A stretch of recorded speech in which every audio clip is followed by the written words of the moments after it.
الحمد للہ وکفی والصلاۃ والسلام علی عبادہ الذین اصطفی خصوصاً علی افضلہم وخاتم النبیین محمد الامین وعلی آلہ وصحبہ اجمعین اما بعد فقد قال اللہ تبارک وتعالی کما ورد فی آخر سورۃ الحج اعوذ باللہ من الشیطان الرجیم بسم اللہ الرحمن الرحیم وجاہدوا فی اللہ حق جہادہ هو اجتباکم وما جعل علیکم فی الدین من حرج ملۃ ابیکم ابراہیم هو سماکم المسلمین من قبل وفی ھذا لیکون الرسول شہیدا علیکم وتکونوا شہداء علی الناس فاقیموا الصلاۃ وآتوا الزکاۃ واعتصموا باللہ هو مولاکم فنعم المولا ونعم النصیر صدق اللہ العظیم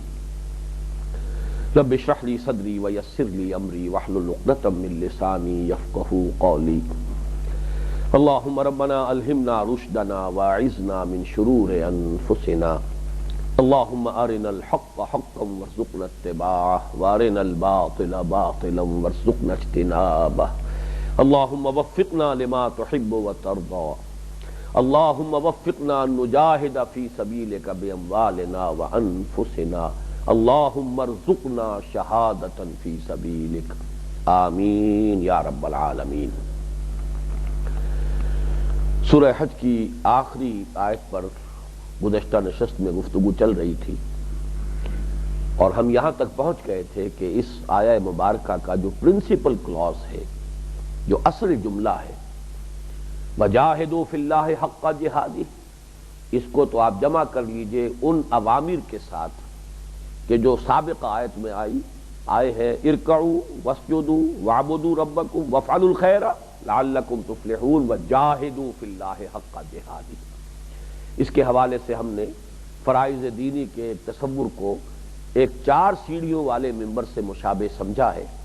پہلی سیڑھی ارکان اسلام کا التزام، پابندی، یہ سب سے پہلا مطالبہ، پہلا تقاضا۔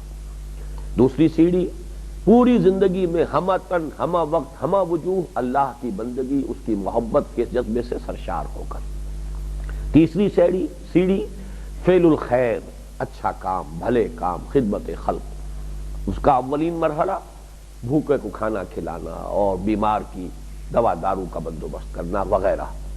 دوسرا مرحلہ دعوت الی الخیر، خیر کی طرف بلانا، خیر کی تلقین، خیر کی تعلیم، لوگوں کی عاقبت سنوارنے کی کوشش کرنا۔ اس کے بعد چوتھی اور جو سب سے بڑا، جو سمجھیے کہ بلند مقام ہے، کہ جس کو میں نے تشبیہ دی تھی کہ جیسے اوپر وہ پلیٹ فارم ہے، بڑا فلیٹ میدان ہے، یہ 3 سیڑھیاں چڑھنے کے بعد جب چوتھی سیڑھی پر پہنچے ہیں، وہ ہے جاہدوا فی اللہ حق جہاد۔ اس میں خاص طور پر ایک تو تاکید آئی جاہدوا فی اللہ حق جہادہ میں، دوسرے جسے ترغیب اور تشویق جو ہے اس کے حوالے سے سمجھیے هو اجتباکم، تم اپنے نصیب پر فخر کرو کہ اللہ نے تمہیں یہ مقام اور مرتبہ عطا کیا ہے کہ وہ جو رسالت کی کڑیاں تھیں ہمیشہ سے 2، اس میں ایک تیسری اضافی کڑی کی حیثیت سے تا قیام قیامت اے مسلمانوں، اے امت محمد صلی اللہ علیہ وسلم، تمہیں شامل کر لیا گیا۔ یہ کس لیے؟ اب یہ ہے اصل میں وہ حصہ جو قرآن حکیم کی ایک نہایت اہم اصطلاح، جس کی حقیقت بہت حد تک اوجھل رہی ہے اور اس کا سبب بن گئی ایک حدیث اپنی جگہ صحیح ہے، لیکن ہوتا یہ ہے بسا اوقات کہ کسی جگہ کوئی ایک حقیقت بیان ہو رہی ہے، اگر اس کو اس کے اصل مقام سے بڑھا کر زیادہ پھیلا دیا جائے تو وہ دوسرے حقائق کے لیے حجاب بن سکتی ہے۔ ایک آخرت کے حالات، احوال قیامت میں ایک اس کا تذکرہ بھی آتا ہے کہ جب اقوام کا اور امتوں کا محاسبہ ہوگا اور ہر نبی کو کھڑا کیا جائے گا اپنی امت پر گواہی دینے کے لیے، ایک طرح سے کہیے کہ ان کے مابین جھگڑا ہوگا، نزاع ہوگا۔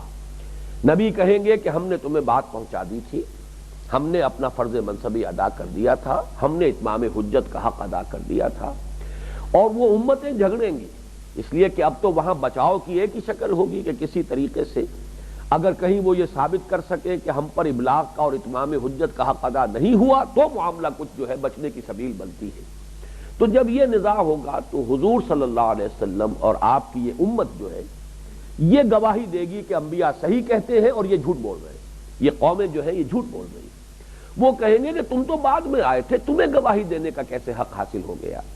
اس کے جواب میں امت محمد کہے گی کہ ہمیں یہ ساری باتیں اپنے نبی اور رسول محمد صلی اللہ علیہ وسلم سے معلوم ہوئی اور ہمیں اس پر یقین کامل حاصل۔ یہ حدیث اپنی جگہ صحیح ہے، لیکن اس کو اچھی طرح سمجھ لیجئے کہ احوال قیامت میں بعض اوقات بڑی متضاد چیزیں بھی آئی ہیں۔ مثلا اس کے چونکہ بہت سے مراحل ہیں جن کو آج ہم گن نہیں سکتے۔ کہیں یہ آتا ہے کہ بول نہیں سکیں گے، ان کے منہ پر جو ہے مہر لگا دی جائے گی، نختم علی افواہہم، اور ان کے ہاتھ اور پاؤں اور ان کی کھالیں جو ہے گواہی دیں گی، وہ بولیں گی، ان کے منہ کے اوپر مہر ہوگی بولنے کی، ان کافروں کو وہاں اجازت ہی نہیں ہوگی۔ کہیں مکالمہ بھی آتا ہے کہ کافر جو ہے وہ اعتراف کریں گے، اپنے قصور مانیں گے، خود اپنے خلاف گواہی دیں گے، شہدوا علی انفسہم، خود اپنے خلاف وہ گواہی دیں گے۔ تو یہ مختلف مراحل ہیں، ان میں سے کوئی بات غلط نہیں ہے، لیکن مختلف مراحل ہیں اس کے جن کے بارے میں ہم کہہ نہیں سکتے کہ 50,000 برس کے متوازی اگر اور اس کے برابر کا اگر طوالت کا وہ دن ہے، یوم یجعل الولدان شیبا السماء منفطر بہ، تو اس میں مختلف مراحل میں مختلف کیفیات ہوں گی۔ اسی طریقے سے یہ حدیث بھی کسی مرحلے پر ہو، اس میں کوئی کسی طرح کا کوئی ہمارے لیے استعجاب نہیں ہے، کوئی اس کو قبول کرنے میں کوئی شے مانے نہیں ہے، لیکن یہ کچھ اس آیت اور یہ جو شہادت کا ایک تصور قرآن میں آیا ہے، اگر اس آیت اور ان تمام مقامات پر صرف اس حدیث کے حوالے سے اگر بات کی جائے گی تو اس کا جو وسیع تر مفہوم ہے وہ گویا کہ پس منظر میں چلا جائے گا۔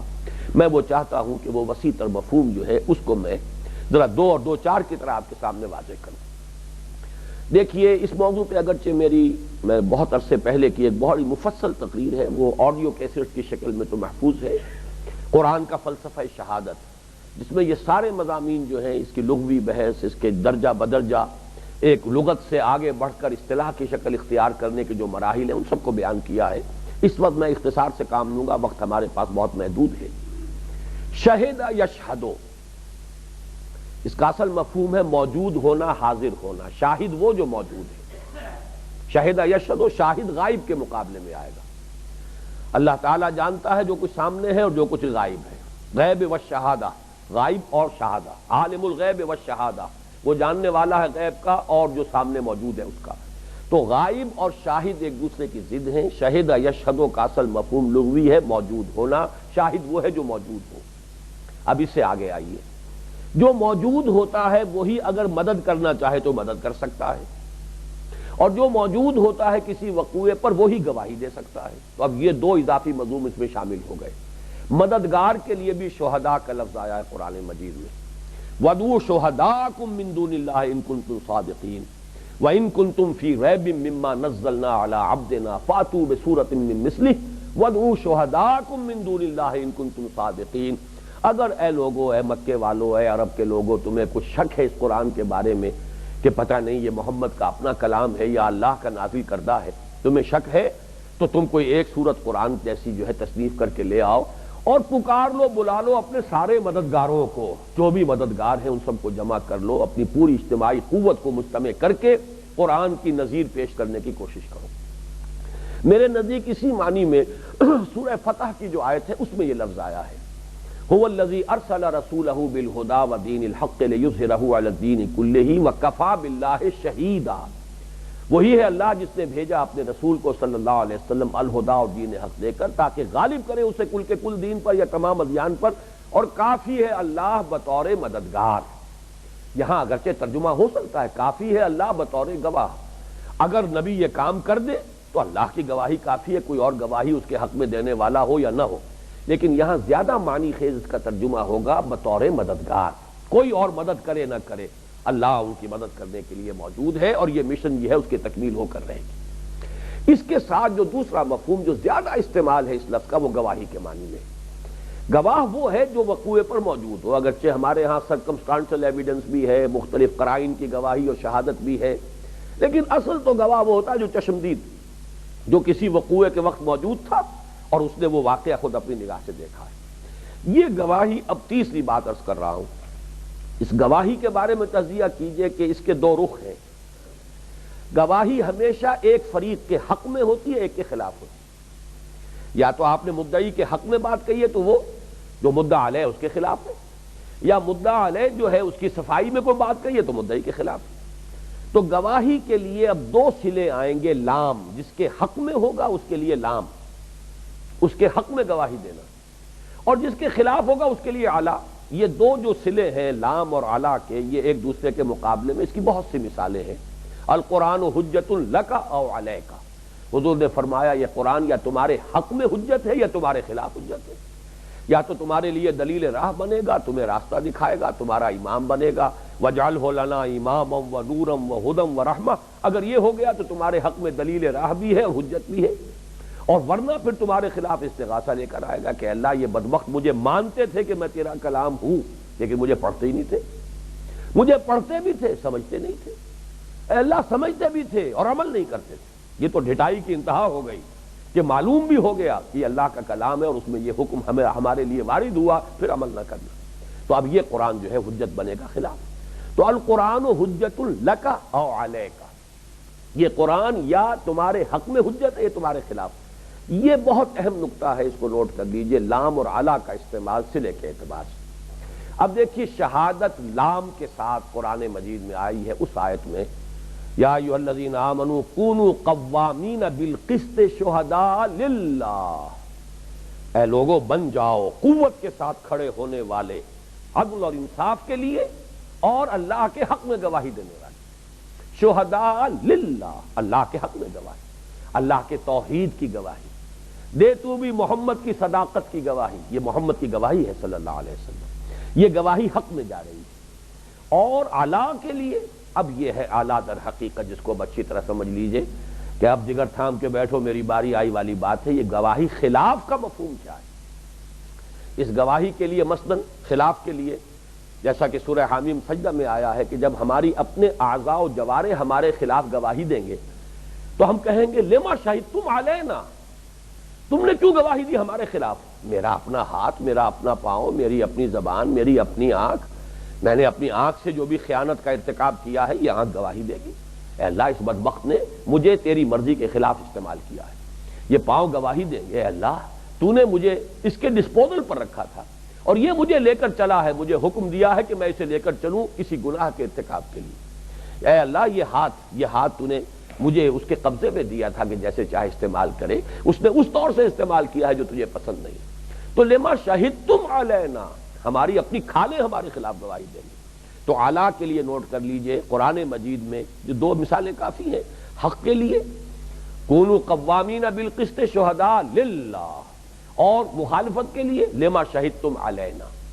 اب اگلی چوتھی بات سمجھیے کہ دعوت دین اور تبلیغ دین اور دعوت الی الخیر، اس کا مقصد کیا ہے؟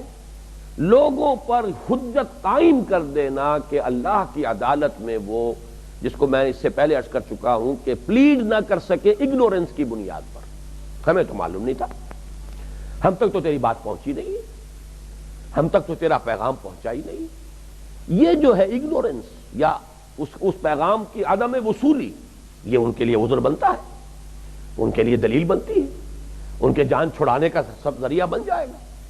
لہذا دعوت و تبلیغ کا ایک مرحلہ وہ ہے جو ہماری یہ 4 سیڑھیوں والے ممبر کی تمثیل میں آ چکا ہے. کوئی بھی نیک آدمی، پہلی آیت میں جو آیا ہے فعل الخیر، جس کے بغیر فلاح ہے ہی نہیں، وہ تو کرنا ہے. دعوت الی الخیر تو آپ کو کرنا ہے، جس کے لیے میں نے وہ حدیثیں بھی آپ کو سنائی. یعلم الناس الخیر، جو لوگوں کو خیر کی تعلیم دے رہا ہے. یہ تو ہر شخص جو ہے وہ کر رہا ہے اپنی بنیادی فلاح کے لیے. لیکن ایک دعوت کا مرحلہ وہ ہے کہ جس میں تم رسول رسالت کی زنجیر میں منسلک ہو کر جس کے مامور بن گئے ہو. ان دونوں مرحلوں کے درمیان جو فرق ہے اس کو سمجھیے کہ جیسے ہمیں معلوم ہے ہر شہری کو حفظان صحت کے اصولوں کا پابند ہونا چاہیے. یہ شہریت کے اصولوں میں سے اپنے کوڑا کرکٹ جو ہے ڈسٹ بن میں رکھو، لا کے اپنے دروازے کے اوپر نہ ڈال دو، گلی کو متعفن نہ بناؤ، وہاں پر پھر نہ معلوم کیسے کیسے جراثیم پروان چڑھیں گے. یہ ہر شہری کا فرض ہے. لیکن ایک محکمہ ہے حفظان صحت کا، انہیں تنخواہ اس کی ملتی ہے کہ وہ وہاں کے دیکھیں، دیکھ بھال کریں، صفائی کریں، سینیٹری انسپیکٹرز ہیں، یہ ہیں، فلاں ہیں، پورا محکمہ. تو ہر شہری کو بھی ایک کام کرنا ہے، حفظان صحت کی کچھ ذمہ داریاں اس کی ہیں. اسی طریقے سے امن و امان ہر شہری کا کام ہے کہ امن و امان کو برقرار رکھے. کہیں خلل ہو رہا ہو تو شہریت کے فرائض میں سے ہے کہ جس درجے میں بھی آپ کے لیے ممکن ہے آپ اس کو روکیے. ہم پڑھ چکے ہیں سورہ حجرات میں بھی، جہاں کہیں کوئی جھگڑا ہو جائے کوشش کرو کہ فوراً نب دی ایول ان دی بڈ. وہ جو ہم آیت مبارکہ آئی تھی کہ وَإِن طَائِفَتَانِ مِنَ الْمُؤْمِنِينَ اقْتَتَلُوا فَأَصْلِحُوا بَيْنَهُمَا، صلح کراؤ. لیکن یہ کہ ایک محکمہ ہی قائم ہے، پولیس کاہے کے لیے؟ امن و امان برقرار رکھنے کے لیے. انہیں تو اپنی جان بھی جوخم میں ڈالی ہوگی، انہیں تو اپنی جان کا رسک لے کر دی، اس لیے کہ اسی کی روزی کھا رہے ہیں، اسی کی تنخواہ ان کو مل رہی ہے، وہ تو اس کے لیے گویا کہ امپلائڈ ہیں. یہ دو چیزیں بالکل مختلف ہیں. ایک ہے ایک ہر شخص جو شریف انسان ہے، جو وہ دو حدیثیں میں آپ کو سناتا رہا ہوں کہ تواسی بالحق کے لیے دلیل کیا ہے. لا یؤمن احدکم حتی یحب لاخیہ ما یحب لنفسہ، تم میں سے کوئی شخص مومن نہیں ہو سکتا جب تک کہ اپنے بھائی کے لیے بھی وہی شے پسند نہ کرے جو اپنے لیے پسند کرتا ہے. آپ کو اللہ نے خیر دیا ہے، نیکی دی ہے، بھلائی دی ہے، خیر تک رسائی کے مواقع اس نے عطا کیے ہیں. ہر شخص جو بھی خیر تک پہنچا ہے اللہ کی طرف سے توفیق ملی ہے تو وہاں پہنچا ہے. اب جو تمہیں حاصل ہوا بانٹو اسے، شیئر کرو لوگوں کے ساتھ. جو اپنے لیے پسند کرتے ہو دوسروں کو اس میں شامل کرو، شریک کرو. یہ تو تمہارا بحیثیت ایک انسان شریف اور بامروت انسان کے تمہارا فرض ہے. لیکن ایک یہ ہے کہ کسی شخص کو فرض کیجئے کہ ایک محکمہ ہی بن گیا ہے، جیسے کہ سعودی عرب میں ہیئت الامر بالمعروف والنہی عن المنکر، وہ تو محکمہ ہی اس لیے ہے بھائی، اس کو تنخواہیں اس لیے دی جا رہی ہیں، ان کی پریویلیجز اس لیے ہیں، انہیں تو دن رات اسی کے لیے جان جوخم میں اگر ڈالنی پڑے وہ بھی کرنا ہے انہیں، اس لیے کہ ان کا فرض منصبی ہے. اس اعتبار سے ایک ہے دعوت و تبلیغ، دعوت الی الخیر، حق کی تواصی بالحق کا وہ مرحلہ جو ہر انسان کو، ہر شریف مسلمان کو بہر صورت ادا کرنا ہے. اس سے اگلا مرحلہ ہے مامور ہو جائے کوئی شخص، جیسے پولیس والے مامور ہیں امن و امان کو قائم رکھنے پر، جیسے کہ جو بھی ہیلتھ ڈپارٹمنٹ کے لوگ ہیں وہ مامور ہیں حفظان صحت کا بندوبست کرنے پر، ایسے ہی رسول جب آتا ہے وہ مامور ہو جاتا ہے. اس کا تو کام ہی اب یہ ہے، اس کا تو فرض منصب ہی یہ ہے، اسے تو اسی کے لیے جینا ہے، اسی کے لیے اپنی تن من دھن کی ساری صلاحیتیں لگا دینی ہے. اور اسی معنی میں اب امت محمد صلی اللہ علیہ وسلم بحیثیت مجموعی اس منصب پر فائز کی گئی. تو ان دونوں چیزوں میں، ان دو مراحل میں جو فرق و تفاوت ہے اس کو اچھی طرح سمجھ لینا چاہیے. ایک ہے معاملہ ایک انسانیت کی اور مروت اور شرافت کی بنیاد پر ایک کام کرنا، ایک مسلمان کی حیثیت سے اپنے فرائض. ایک ہے مامور من اللہ ہو گئے ہو، تمہاری تو ذمہ داری ہے. جیسے اللہ یصطفی من الملائکۃ رسلا ومن الناس ایسے هو اجتباکم، جیسے وہ اللہ چنتا رہا ہے فرشتوں میں سے بھی انسانوں میں سے بھی اپنے رسول، ایسے ہی اب تمہیں چن لیا ہے. قرائے فال بنا میں من دیوانہ زدن. اس اعتبار سے تمہارا کام کیا ہے تاکہ اس شہادت علی الناس کے لیے تن من دھن لگا دو. اب اس کو ذرا اور آگے سمجھیے. اگر رسول مامور من اللہ ہے، اگر خدا نہ خواستہ بالفرض کی بات ہے سمجھانے کے لیے، فرض کیجئے اس کی طرف سے تبلیغ میں کوتاہی ہوتی تو لوگوں کی گمراہی کا وبال بھی اس کی گردن پر آئے گا. سادہ ترین مثال بارہا بیان کی ہے کہ آپ اپنے کسی دوست کو کوئی پیغام بھیجتے ہیں کسی کے ذریعے، یہ کام کرنا ہے کل شام تک ضرور کرنا ہے، کام نہیں ہوا، آپ کا نقصان ہو گیا کوئی بہت بڑا، آپ غصے میں آگ بگولا ہو کر گئے اس کے پاس، شریف آدمی میں نے تمہیں پیغام بھیجا تھا. اگر وہ ایک جملہ کہہ دے کہ بھائی مجھے تو آپ کا پیغام ملا ہی نہیں، آپ پتاشے کی طرح بیٹھ جائیں گے. اب کیا کہیں گے؟ اور کوئی اور جملہ کہہ سکتے، کوئی ایک حرف بھی کہہ سکتے، وہ تو بری ہو گیا، اسے پیغام نہیں ملا. اب سارا غصہ کس پر آئے گا؟ جس کے ہاتھ پیغام بھیجا تھا. اب آپ سارا غصہ جو ہے اس پر اتاریں. اتنی نازک ذمہ داری میں نے تمہارے سپرد کی کہ میرا پیغام پہنچاؤ، میرا اتنا بڑا نقصان ہو گیا، ذمہ دار تم. گویا کہ یہ جو مثلث ہے اس کو ذہن میں رکھیے، یہ تین ہے: پیغام بھیجنے والا، جسے پیغام بھیجا گیا، اور جس کے ذریعے بھیجا گیا. ان تین کو ذہن میں رکھیے. اللہ کا پیغام ہے رسالت. رسالت کا سلسلہ کس لیے؟ لوگوں کی خلق خدا کی ہدایت کے لیے بھیجا ہے رسول کے ذریعے سے. خدا نہ خواستہ بالفرض محال اگر اس کی طرف سے کوتاہی ہوتی وہ پکڑا جائے گا. یہی بات ہے جو قرآن مجید میں کوئی بات، اگرچہ یہ ذرا گہرے مضامین ہیں اس لیے ان کو کوئی بار بار بہت کھول کر بیان نہیں کیا گیا، لیکن یہ کہ موجود ہے. فَلَنَسْأَلَنَّ الَّذِينَ أُرْسِلَ إِلَيْهِمْ وَلَنَسْأَلَنَّ الْمُرْسَلِينَ. ہم پوچھ کر رہیں گے ان سے بھی جن کی طرف رسولوں کو بھیجا، اور ہم پوچھ کر رہیں گے رسولوں سے۔ اس کی ایک اور مثال ہے قرآن مجید میں سورہ مائدہ کے آخر میں، یا عیسی ابن مریم اانت قلت للناس اتخذونی وامی الہین، اے مریم کے بیٹے عیسیٰ کیا تم نے کہا تھا کہ مجھے اور میری ماں کو بھی الہ بنا لینا؟ اب انداز دیکھیے، جلال دیکھیے، کس انداز میں پوچھا جا رہا ہے۔ الرب رب وان تنزل والعبد عبد وان ترقى، ابن عربی کا یہ شعر ہے اور بڑا عارفانہ شعر ہے۔ رب رب ہی ہے چاہے کتنا ہی نزول فرما لے، چاہے وہ سمائے دنیا تک آ جائے ہے تو رب ہی، اور بندہ بندہ ہی ہے چاہے 7ویں آسمان پہ پہنچ جائے، چاہے شب معراج میں محمد الرسول اللہ سدرۃ المنتہا پر پہنچ گئے، لیکن مقام بندگی سے تو آگے نہیں گئے، وہ مقام بندگی رہے گی۔ الرب رب وان تنزل والعبد عبد وان ترقى، تو حضرت عیسیٰ کچھ بھی ہو اللہ کی مخلوق ہے، اللہ کے بندے ہیں۔ اور کیسے جیسے کہ وہ الفاظ آئے ہیں سورہ مائدہ کے اس آخری حصے میں، کس طرح لجاتے ہوئے، کس طرح گڑ گڑاتے ہوئے حضرت عیسیٰ علیہ السلام کا جواب وہاں نقل ہوا ہے۔ تو اندازہ کر لیجئے کہ یہ ذمہ داری بڑی کٹھن ہے، اس معنی میں جب تبلیغ کرتے تھے رسول، میں تھے کہہ رہا ہوں اب، یا جب تبلیغ اگر کرے امت مسلمہ تو وہ ہے شہادت علی الناس، لوگوں پر گواہی دے دینا، اتمام حجت کر دینا، جس کا ذکر ہے سورہ نساء کی اس آیت میں، رسلا مبشرین ومنذرین لئلا یکون للناس علی اللہ حجۃ بعد الرسل، ہم نے اپنے رسولوں کو مبشر اور نذیر بنا کر بھیجا تاکہ رسولوں کے بعد لوگوں کے پاس کوئی حجت، کوئی دلیل، کوئی بہانہ، کوئی عذر نہ رہ جائے اللہ تعالیٰ کے ہاں محاسبے کے وقت اللہ تعالیٰ کے سامنے پیش کرنے کے لیے۔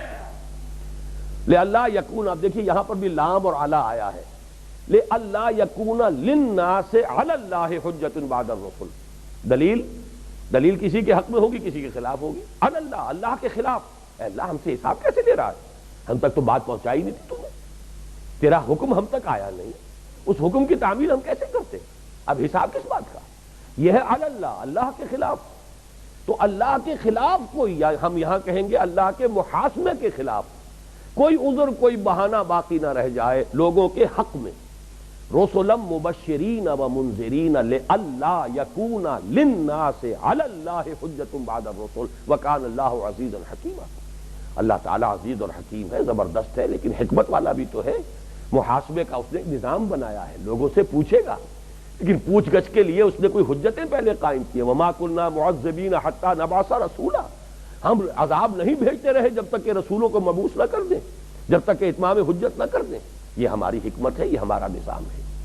اب یوں سمجھیے کہ دنیا میں رسول یا رسول کی امت جو بھی جد و جہد کر رہی ہے، دعوت دین، تبلیغ دین، احقاق حق، ابطال باطل، امر بالمعروف نہی عن المنکر، یہ شہادت علی الناس، اور اس کا ظہور اصلاً ہوگا قیامت کے دن، اس کی اصل جو تصویر سامنے آئے گی۔ چنانچہ یہ مضمون قرآن مجید میں سورہ نحل میں 2 جگہ آیا ہے، اور زیادہ گمبھیر اور پروفاؤنڈ انداز میں آیا ہے سورہ نساء کی آیت نمبر 41 میں، جس کا واقعہ یہ ہے کہ حضور نے ایک مرتبہ حضرت عبداللہ ابن مسعود سے فرمائش کی رضی اللہ تعالی عنہ کہ ہمیں قرآن سناؤ۔ انہوں نے عرض کیا حضور آپ کو سناؤں، آپ پر تو نازل ہوا ہے۔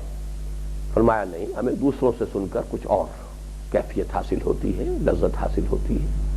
اب حضرت عبداللہ ابن مسعود نے تلاوت شروع کی سورہ نساء کی، شروع سے جب اس آیت پر آئے حضور نے فرمایا حسبک حسبک، بس کرو بس کرو، اور انہوں نے نگاہ اٹھا کے دیکھا، اس لیے کہ اس وقت آتا ہے نگاہ اٹھا کر دیکھا، معلوم ہوتا ہے وہی ادب کی کیفیت، حضور بیٹھے ہوئے، حضور کی محفل ہے، محفل سماع منعقد ہو رہی ہے، یہ محفل سماع مسنون ہے۔ حضور کا سماع جو ہے وہ کیا تھا؟ قرآن مجید کا استماع، فاستمعوا لہ، توجہ سے سنو، غور سے سنو، اذا قرئ القرآن فاستمعوا لہ وانصتوا۔ تو اس وقت حضرت عبداللہ ابن مسعود رضی اللہ تعالی عنہ، ان کی تو نگاہیں نیچی تھی، انہیں نہیں نظر آیا، لیکن دیکھا آنکھ اٹھا کر حضور کی آنکھوں سے آنسو بہ رہے ہیں۔ وہ کون سی آیت تھی جس پر کہا آپ نے بس کرو؟ فَكَيْفَ إِذَا جِئْنَا مِنْ كُلِّ أُمَّةٍ بِشَهِيدٍ وَجِئْنَا بِكَ عَلَىٰ هَٰؤُلَاءِ شَهِيدًا، کیا ہوگا اس دن جس دن کہ ہم ہر امت پر ایک گواہ کھڑا کریں گے۔ كَيْفَ إِذَا جِئْنَا مِنْ كُلِّ أُمَّةٍ بِشَهِيدٍ وَجِئْنَا بِكَ عَلَىٰ هَٰؤُلَاءِ شَهِيدًا، اور آپ کو اے محمد ہم لے کر آئیں گے گواہ بنا کر ان کے خلاف۔ ان کے خلاف سے مراد کون؟ وہی امت محمد صلی اللہ علیہ امت دعوت، اے اللہ میں نے پہنچا دیا تھا۔ گویا کہ عدالت اخروی میں ہر امت کا رسول پہلے کھڑا ہوگا پروزیکیوشن وٹنس کی حیثیت سے کہ اللہ تیرا پیغام جو مجھ تک پہنچا تھا میں نے پہنچا دیا تھا، تیرا میسج میں نے بلا کم و کاست پہنچایا ہے، بغیر کسی کمی اور بیشی کے پہنچایا ہے، میں نے بغیر لومت لائم پہنچایا ہے، کسی مخالفت کا خوف کیے بغیر پہنچایا ہے، میں نے پہنچایا ہے زبان سے بھی، میں نے پہنچایا ہے اپنے عمل سے بھی، میں نے پہنچانے کا حق ادا کر دیا۔ جب یہ گواہی ہو چکے گی اب ہوگا محاسبہ، اب تم بولو۔ فَلَنَسْأَلَنَّ الَّذِينَ أُرْسِلَ إِلَيْهِمْ وَلَنَسْأَلَنَّ الْمُرْسَلِينَ، مرسلین کی طرف سے یہ گویا کہ ٹیسٹیفائی ہو گیا، انہوں نے ٹیسٹیفائی کیا کہ اللہ ہم نے پہنچا دیا تھا، اب محاسبہ ہوگا اس امت کا۔ فَكَيْفَ إِذَا جِئْنَا مِنْ كُلِّ أُمَّةٍ بِشَهِيدٍ وَجِئْنَا بِكَ عَلَىٰ هَٰؤُلَاءِ شَهِيدًا۔ یہ ہے اس آیت کا اصل مفہوم، اور اس معنی میں اب دو جگہ قرآن مجید میں یہ مضمون آیا ہے۔ اس کو بھی نوٹ کر لیجئے کہ یہ مضمون قرآن مجید میں جیسے کہ میں نے پہلے متعدد مواقع پر خاص طور پر اس رکوع کے حوالے سے بھی کئی چیزیں آ چکی ہیں کہ اہم مضامین دو جگہ ضرور آتے ہیں اور عام طور پر پھر عکسی ترتیب ہو جاتی ہے، جیسے رسول ملک اور رسول بشر کی ملاقات اور رویت کہ حضور نے بچشم سر حضرت جبرائیل کو ان کی اصل ملکی صورت میں 2 مرتبہ دیکھا، سورۃ النجم والنجم اذا ہوا ما ضل صاحبکم وما غوا، اور آگے چل کر حضرت جبرائیل کا ذکر علمہ شدید القوا وَلَقَدْ رَآهُ نَزْلَةً أُخْرَىٰ عِندَ سِدْرَةِ الْمُنتَهَىٰ۔ سورۃ التکویر میں یہ اس کے برعکس ہے، وہاں پر جو فرمایا گیا پہلے حضرت جبرائیل کا ذکر إِنَّهُ لَقَوْلُ رَسُولٍ كَرِيمٍ ذِي قُوَّةٍ عِندَ ذِي الْعَرْشِ مَكِينٍ مُطَاعٍ ثَمَّ أَمِينٍ وَمَا صَاحِبُكُم بِمَجْنُونٍ۔ اب یہاں صاحبکم بعد میں، وہاں صاحبکم پہلے، ما ضل صاحبکم وما غوا، وہی معاملہ یہاں ہے۔ لِيَكُونَ الرَّسُولُ شَهِيدًا عَلَيْكُمْ وَتَكُونُوا شُهَدَاءَ عَلَى النَّاسِ، تاکہ بن جائیں رسول گواہ تم پر۔ تم یہاں مراد کون ہیں؟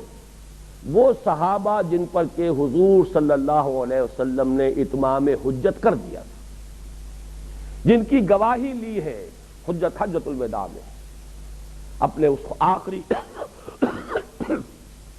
اور عظیم ترین خطبے کے اختتام پر جو آپ نے سوال کیا، الا هل بلغت، لوگوں میں نے پہنچا دیا یا نہیں؟ اور جواب ملا انا نشهد انك قد بلغت واديت ونصحت۔ ایک اور روایت میں 4 الفاظ آئے ہیں، انا نشهد انك بلغت الرسالة واديت الامانة ونصحت الامة وكشفت الغمة۔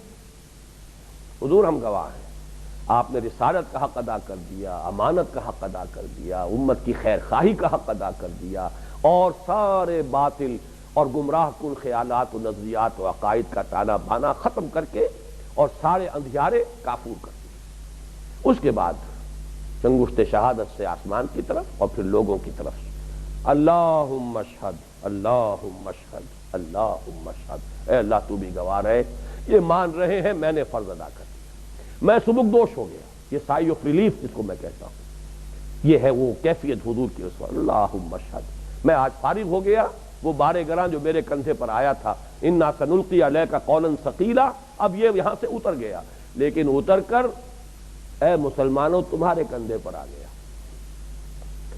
میں صرف تمہارے لیے رسول بنا کر نہیں بھیجا گیا۔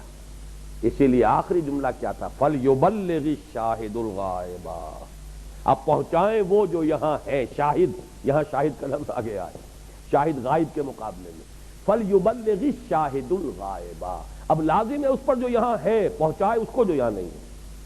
یہاں سے وہ سلسلہ شروع ہوا ہے، چراغ سے چراغ جلنے کا، شمع سے شمع روشن ہونے کا، صحابہ سے تابعین، تابعین سے تبع تابعین، صحابہ کرام اسی فرض منصبی کو ادا کرنے کے لیے نکلے ہیں اپنے گھروں سے، مدینے کی گلیاں چھوڑ کر۔ ہمارے نعت خواں جو ہیں وہ تو اسی تمناؤں کے اندر مرے جاتے ہیں کہ مدینے کی گلیاں مل جائیں اور مدینے میں دفن ہونے کی سعادت نصیب ہو جائے، اور صحابہ کرام وہاں سے نکلے ہیں۔ کیا انہیں حضور کا قرب اور جوار نبی اور جوار مسجد نبوی اور جوار حرم یہ کیا انہیں پسند نہیں تھا؟ کہاں دفن ہوئے ہیں جا کر قسطنطنیہ کی فصیل کے نیچے، جو میزبان رسول تھے ابو ایوب انصاری رضی اللہ تعالیٰ عنہ، کیوں گئے؟ کیا مدینے میں ان کے لیے کیا جنت البقیع میں جگہ نہیں تھی؟ کیا وہ سعادت نہیں تھی؟ نہیں، فرض منصبی کچھ دوسرا ہے. پھیل جاؤ، ڈسپرس ہو جاؤ، جاؤ اب پہنچاؤ میرا پیغام. فَلْيُبَلِّغِ الشَّاهِدُ الْغَائِبَ، یہ فرض منصبی ہے. لِيَكُونَ الرَّسُولُ شَهِيدًا عَلَيْكُمْ وَتَكُونُوا شُهَدَاءَ عَلَى النَّاسِ. یہ مضمون ہے جو سورہ، اب یہ بھی نوٹ کر لیجئے، میرے نزدیک سورہ حج مکی صورتوں میں تقریباً آخری صورتوں میں سے ہے، اور یہ آیات جو ہیں یہ تو میرے نزدیک اثناء سفر ہجرت میں نازل ہوئے ہیں. مدنی صورت جو اس کے ساتھ ملحق ہو جائے گی زمانہ نزول کے اعتبار سے وہ سورہ بقرہ ہے، ہجرت کے متصلاً بعد، اور اس میں یہ مضمون آیا وَكَذَلِكَ جَعَلْنَاكُمْ أُمَّةً وَسَطًا لِتَكُونُوا شُهَدَاءَ عَلَى النَّاسِ وَيَكُونَ الرَّسُولُ عَلَيْكُمْ شَهِيدًا. یہاں رسول کا ذکر پہلے ہے لِيَكُونَ الرَّسُولُ شَهِيدًا عَلَيْكُمْ، اور امت کا بعد میں ہے وَتَكُونُوا شُهَدَاءَ عَلَى النَّاسِ، اور وہاں امت کا ذکر پہلے. ہم نے تمہیں اس لیے ایک بہترین امت بنایا، درمیانی امت بنایا، تاکہ تم گواہ بنو پوری نوع انسانی پر، بلکہ اب یہاں پر کا ترجمہ ترجمانی، تم گواہ بن سکو تمام نوع انسانی کے خلاف، تم گواہی دے سکو میدان حشر میں کھڑے ہو کر پوری نوع انسانی کے خلاف کہ اللہ ہم نے پہنچا دیا تھا. Now they are responsible. جیسے کہ رسول تمہارے خلاف گواہی دیں گے کہ اللہ میں نے ان تک تیرا پیغام پہنچا دیا. اب ذمہ داری ان کی، اب مسئول وہ ہے، ذمہ دار وہ ہے، ریسپانسبل وہ ہے. ہر شخص کو اپنی جواب دہی کرنی ہوگی. اسی لیے میں نے لام اور علا کے اس فرق کو اس طرح زور دے کر آپ کے سامنے واضح کیا ہے. لِيَكُونَ الرَّسُولُ شَهِيدٌ عَلَيْكُمْ وَتَكُونُوا شُهَدَاءَ عَلَى النَّاسِ، اور وَكَذَلِكَ جَعَلْنَاكُمْ أُمَّةً وَسَطًا لِتَكُونُوا شُهَدَاءَ عَلَى النَّاسِ وَيَكُونَ الرَّسُولُ عَلَيْكُمْ شَهِيدًا. اب میں اس لفظ شہادت کے ذرا ایک اور اعتبار سے بھی چند باتیں عرض کر دوں. وقت ختم ہو گیا ہے، ہونے والا ہے، ابھی تو ہے وقت، لیکن یہ کہ مجھے چند باتیں، ابھی ایک حصہ بھی رہتا ہے اس آیت کا. اس شہادت کے لفظ کی جو گمبھیرتا ہے اس کا اندازہ کیجئے. اسلام میں داخلے کا شاہدرہ کلمہ شہادت، اشہد ان لا الہ الا اللہ واشہد ان محمد رسول اللہ، یہ شاہدرہ ہے. جیسے لاہور سے ادھر شاہدرہ ہے، جو بھی آئے گا شمال سے وہ شاہدرے سے گزر کر لاہور آئے گا.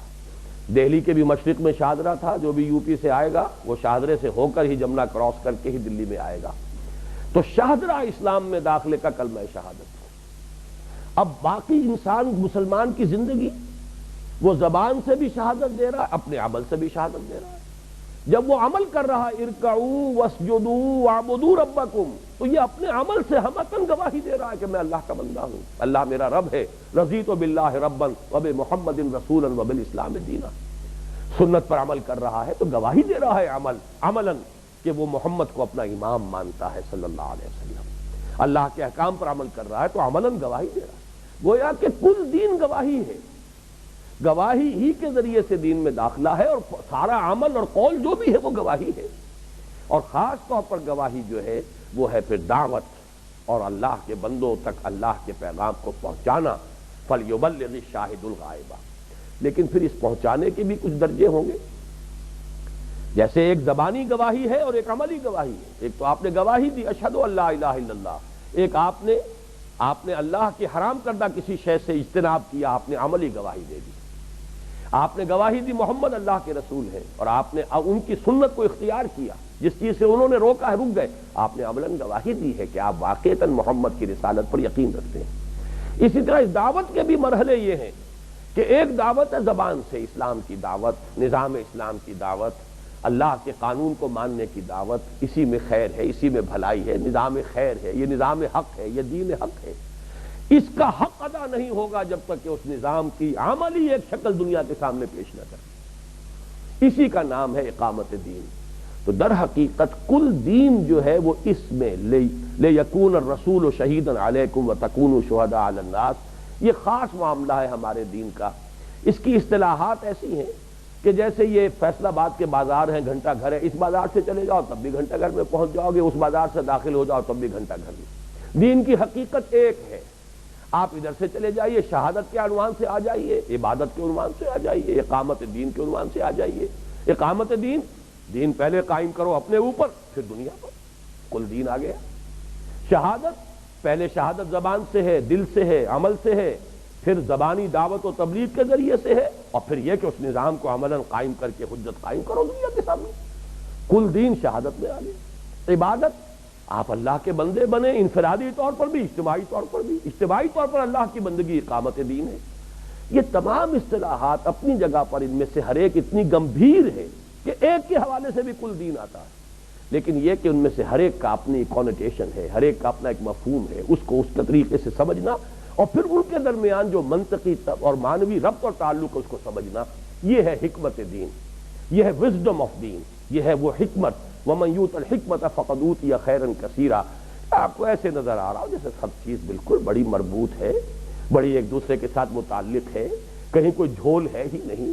یہ تو اس کے تمام اجزاء جو ہیں یہ بہت ایک دوسرے کے ساتھ، جیسے ہم کہتے ہیں چولیں بالکل ٹھیک بیٹھی ہوئی ہیں ہر شے کی۔ جب وہ دین کا فکر اور عمل ایک ایسے مضبوط اور منضبط اور مربوط نظام کی شکل میں آتا ہے، تب آپ کہیں گے کہ اب حکمت حاصل ہو گئی، جو آخری درجہ ہے تعلیم نبوی کا۔ وَيُعَلِّمُهُمُ الْكِتَابَ وَالْحِكْمَةَ وَمَن يُؤْتَ الْحِكْمَةَ فَقَدْ أُوتِيَ خَيْرًا كَثِيرًا۔ بہرحال یہ ہے مقصد اس جہاد کا۔ اس جہاد میں دونوں مرحلے آ گئے، شہادت علی الناس میں وہ مرحلہ بھی آ گیا کہ جو دعوت اور تبلیغ، اور وہ مرحلہ بھی آ گیا اقامت دین، دین کو قائم کرو۔ بلکہ میں نے ابھی ایک لیکچر دیا تھا یہاں نیپا میں، تو اس سے پہلے بھی کبھی میں نے وہ ایک ڈائیگرام بنائی تھی، اب آج اصل میں کچھ مصروف رہا ورنہ شاید کر لیتا۔ ایک مثلث کی اپنے ذہن میں اپنے تصور میں شکل لے آئی، نیچے قاعدہ ہے اور دونوں اس کے سائڈ جو ہے اوپر جا کر ایپکس پر جا کر مل جاتے ہیں۔ قاعدہ جو ہے اس کے دونوں اینگلز کو سمجھیے، عبادت اور شہادت۔ عبادت ہے اللہ کی بندگی، ہمہ تن ہمہ وجوہ۔ یہ عبادت بھی جب تک کہ اجتماعی نظام قائم نہ ہو تب عبادت کیسے مکمل ہوگی؟ اللہ کے بہت سے احکام ہیں جس پر میں عمل پیرا نہیں ہو سکتا اس وقت۔ اللہ کا حکم ہے چور کا ہاتھ کاٹو، میں تو نہیں کاٹ سکتا، اس لیے کہ جب تک وہ نظام قائم نہ ہو گویا کہ میں اس حکم پر عمل پیرا نہیں ہوں، اس لیے کہ میں خود اس معاشرے کا، اس ماحول کا، اس نظام کا جزء ہوں۔ گویا کہ میری عبادت بھی محدود ہے، خام ہے، جب تک کہ اللہ کا دین قائم نہ ہو جائے۔ دوسرا شہادت، اللہ کے دین کی شہادت اور گواہی، دے تو بھی محمد کی صداقت کی گواہی، یہ بھی اس وقت تک نامکمل ہے جب تک کہ نظام قائم نہ ہو جائے، عملی نمونہ دنیا کے سامنے آپ پیش نہ کر دیں۔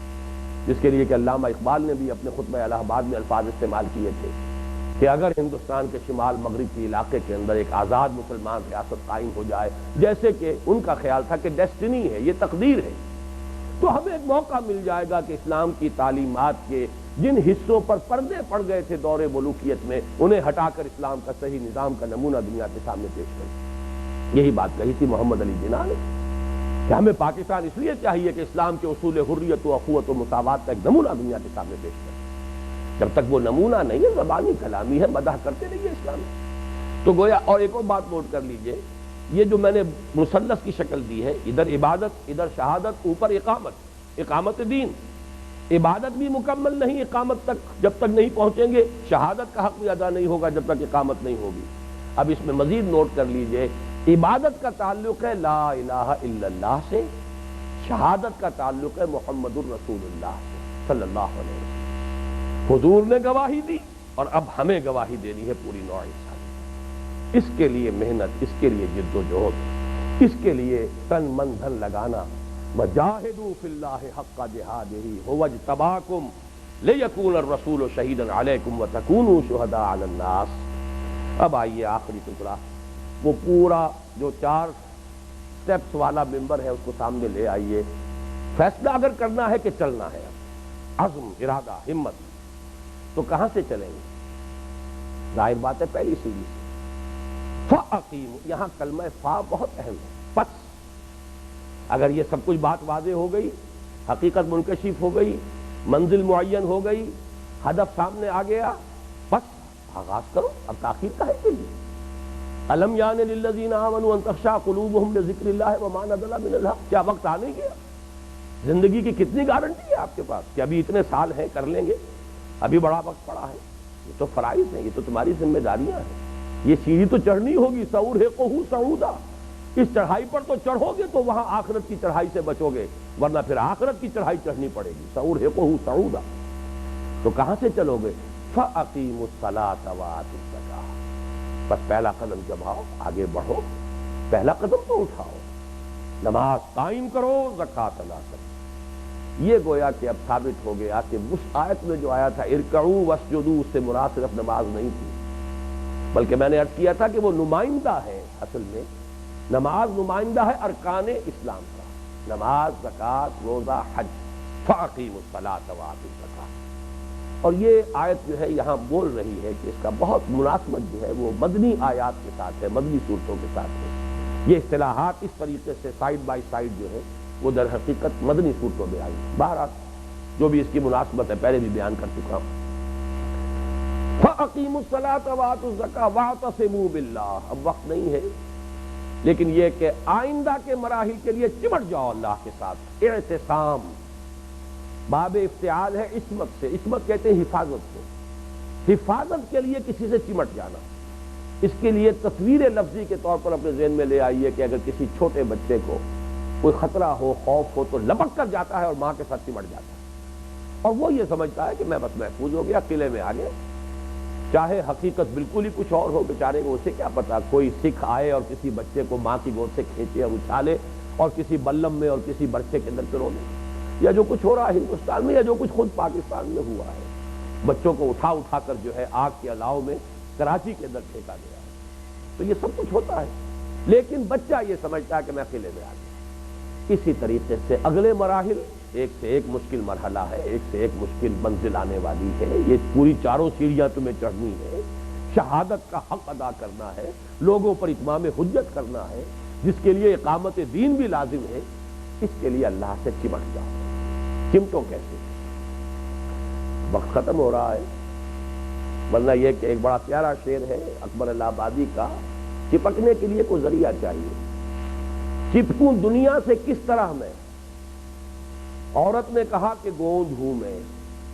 دنیا سے چپکانے کے لیے اللہ تعالیٰ نے زُیِّنَ لِلنَّاسِ حُبُّ الشَّهَوَاتِ مِنَ النِّسَاءِ، اس دنیا کی جو بھی چہل پہل ہے اس کے لیے یہ جو محبت رکھی ہے یہ اس کا ایک بڑا ذریعہ ہے۔ تو چپکنے کے لیے، چمٹنے کے لیے کوئی ذریعہ چاہیے۔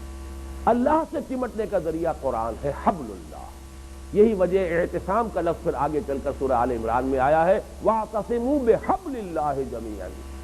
اعتصام اللہ کی رسی کے ساتھ، جس کے لیے وہ حدیث میں نے بارہا سنائی ہے کہ حضور نے فرمایا فَإِنَّ هَذَا الْقُرْآنَ طَرْفُهُ بِأَيْدِيكُمْ وَطَرْفُهُ بِيَدِ اللَّهِ۔ یہ قرآن وہ شے ہے کہ اس کا ایک سرا تمہارے ہاتھ میں ہے، ایک سرا اللہ کے ہاتھ میں۔ تفصیل میں جانے کا موقع نہیں۔ اگلے مراحل کے لیے قرآن سے چمٹ جاؤ، یہ اللہ سے تمہیں باندھ دے گا، اللہ سے تعلق مع اللہ کا ذریعہ قرآن۔ اور پھر وَاعْتَصِمُوا بِاللَّهِ هُوَ مَوْلَاكُمْ، آئندہ کے لیے اللہ کی مدد، اللہ کی نصرت، اللہ کی تائید، اللہ کی توفیق پر بھروسہ رکھو۔ وہ تمہارا مولا ہے، مددگار ہے، پشت پناہ ہے، ناصر ہے، حامی ہے۔ هُوَ مَوْلَاكُمْ، کیوں گھبراتے ہو؟ اگرچہ چڑھائی بڑی سخت محسوس ہو رہی ہے، لیکن اللہ مدد کرنے والا ہے۔ ارادہ کرو، ہمت کرو، کمر ہمت کس لو، آغاز کر دو سفر کا، چڑھائی شروع کر دو، پہلی سیڑھی پر قدم جماؤ، آگے کی محنت کرنے کا ارادہ کر لو، تو اللہ تمہارا مددگار، پشت پناہ، مولا، حمایتی، وَنِعْمَ الْمَوْلَى وَنِعْمَ النَّصِيرُ۔ تو کیا ہی اچھا ہے وہ حمایتی اور مددگار، اور کیا ہی اچھا ہے وہ نصرت کرنے والا، امداد دینے والا۔ اس سے بڑھ کر مددگار کون ہوگا، اس سے بہتر حمایتی کون ہوگا۔ اللہ تعالی ہمیں ان تمام فرائض دینی کو سمجھ کر ادا کرنے کی توفیق دے، اور اس کے لیے کمر ہمت کسنے کا، ایک عزم مصمم کرنے کا تو آج ہی اللہ تعالی ہمیں حوصلہ عطا فرما دے۔ بارک اللہ لی ولکم فی القرآن العظیم ونفعنی وإیاکم بالآیات والذکر الحکیم۔